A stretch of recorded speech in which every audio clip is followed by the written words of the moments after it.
ఈరోజు నేను ఒకే సవాల్ విసురుతున్నా ఈ ముఖ్యమంత్రికి. నువ్వు ఆ రోజు మద్యపాన నిషేధం అన్నావు, అన్నాడా లేదా?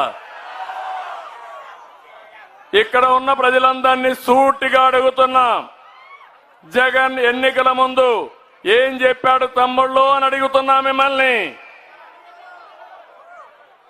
మద్యపాన నిషేధం పెట్టి ఓటు అడుగుతున్నాడు తల్లి మిమ్మల్ని చెప్పాడా?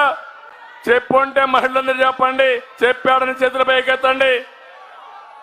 చెప్పాడు, చేశాడా అని నేను అడుగుతున్నా మిమ్మల్ని. ఎన్నికల ముందు మాయ మాటలు చెప్పావు, ఓట్లు దండుకున్నావు. ఈ రోజు నువ్వు వచ్చి సొంత బ్రాండ్లతో నాణ్యత లేని మద్యం తెచ్చి మీ ప్రాణాలతో ఆడుకుంటున్నాడు మా తమ్ముడు. భూమ్ భూమ్ ఎక్కడికక్కడ ఇష్టానుసారంగా చేశావు. నిషేధం గాలికి ఎగిరిపోయింది. 60 రూపాయలు క్వార్టర్ బాటిల్ ఎంత తమ్ముళ్ళు? ఇప్పుడు ఎంత? 60 రూపాయలు క్వార్టర్ బాటిల్ ఎంత? 200 రూపాయలు. 140 రూపాయలు ఎవరి జోబులోకి పోతా ఉంది? ఎవరికి పోతా ఉంది? తన ఆదాయం కోసం సొంతంగా నాణ్యం లేని మద్యం తయారు చేసి మీ బిడ్డల, మీ తండ్రుల, మీ కుటుంబ సభ్యుల ప్రాణాలు తీసిన దుర్మార్గుడు ఈ జగన్మోహన్ రెడ్డి. అవునా కాదా అని మిమ్మల్ని అడుగుతున్నా. అంతేకాకుండా ఈరోజు మీరు చూడండి, మద్యం తయారు చేసేది వీళ్ళే, సరఫరా చేసేది వీళ్ళే, అమ్మేది వీళ్ళే, డబ్బులు వీళ్ళకి. మళ్ళా నిషేధం చెప్పి ఓట్లు సంపాదించాలనే కుట్ర రాజకీయం వీళ్ళదేనని చెప్పి కూడా నేను మీకు తెలియజేస్తున్నా. అందుకే నేను ఒకటే మిమ్మల్ని కోరుతున్నాం, మళ్ళీ 5 సంవత్సరాలు అయింది. మొన్న వచ్చేవాడు, పరదాలు కట్టుకొని వచ్చేవాడు, ఆకాశం వినొస్తే కిందన చెట్లన్నీ నరికేసేవాడు. అవునా కాదా? ఇప్పుడు వస్తున్నాడు, మోసపూరితమైన మాటలు చెప్తూ నేను అది చేస్తా ఇది చేస్తానని వస్తున్నాడు. నేను ఒకటే మిమ్మల్ని అడుగుతున్నా, అడుగడుగునా మీరు నిలదీయాలి. మీరు మద్యపాన నిషేధం చెప్పారు, చేశారా అని మిమ్మల్ని అడగాలి. చేయకపోతే నువ్వు ఓటు అడగడానికి హక్కు లేదని మీరు నిలదీయాల్సిన అవసరం ఉంది.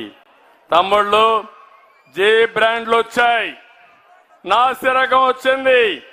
చాలా మంది అనారోగ్యం అయిపోయారు, చాలా మంది చనిపోయారు. కొంతమంది మా ఆడబిడ్డల తాళిబొట్టు తెంచేసిన దుర్మార్గుడు ఈ జగన్మోహన్ రెడ్డి. అవునా కాదా అని అడుగుతున్నా. ఇప్పుడు రేట్లు పెరిగాయి, కొత్తగా గంజాయి వచ్చింది. ఎక్కడ చూసినా గంజాయి కంపే. అవునా కాదా అని మిమ్మల్ని అడుగుతున్నా. మొన్ననే విశాఖపట్నం కేంద్రంగా 25,000 కేజీలు డ్రగ్స్ వచ్చాయి. వైఎస్ఆర్ కాంగ్రెస్ దొంగలకి మీ పిల్లలు నాశనం చేస్తూ వాళ్ళు పొట్ట పెంచుకుంటున్నారు. ఇప్పుడే చూపించారు పెద్ద పొట్ట. నేను అడుగుతున్నా, ఈ రావులపాలెంలో కిరాణా కొట్లో గంజాయి ఉందా లేదా అని మిమ్మల్ని అడుగుతున్నా. ఉందా లేదా? దాంట్లో ఎమ్మెల్యేలకు కోటా ఉందా లేదా అని మిమ్మల్ని అడుగుతున్నా. ఇప్పుడే సత్యనారాయణమూర్తి మాట చెప్పాడు, మేము వస్తానే గంజాయి రహిత రావులపాలెం తయారు చేస్తారని ఒక సవాలు విశారు. 5 సంవత్సరాలు ముఖ్యమంత్రి గాని ఇక్కడుండే ఎమ్మెల్యేలు గాని గాడిదలకు పళ్ళు తోమారా? ఏం చేశారు? అంటే మీకు ఏమాత్రం కూడా ప్రజల మీద అభిమానం లేదు, మమకారం లేదు. మన పిల్లలు చెడిపోయినా వీళ్ళు ఏమి బాధపడే రకం కాదు, దుర్మార్గులు వీళ్ళు. మీరు ఒక్క విషయం గుర్తుపెట్టుకోండి, ఒక్కసారి గంజాయికి అలవాటు పడితే, డ్రగ్స్ కి అలవాటు పడితే ఆ పిల్లవాళ్ళు మీ చేతుల్లో ఉండరు. ఏ వ్యక్తి కూడా మన చేతుల్లో ఉండడు. అది నా బాధ.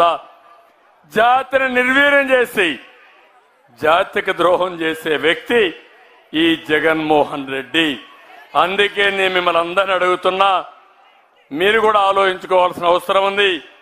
రాష్ట్రాన్ని ఇలాంటి దొంగల పరం చేస్తారా, రాష్ట్రాన్ని కాపాడుకుంటారా, లేకుంటే గంజాయి డ్రగ్స్ కి ఈ రాష్ట్రాన్ని బలి చేస్తారా అని మిమ్మల్ని అందరిని అడుగుతున్నా. మీరే ఆలోచించమని మిమ్మల్ని అందరినీ కోరుతున్నా. ఇంకో పక్క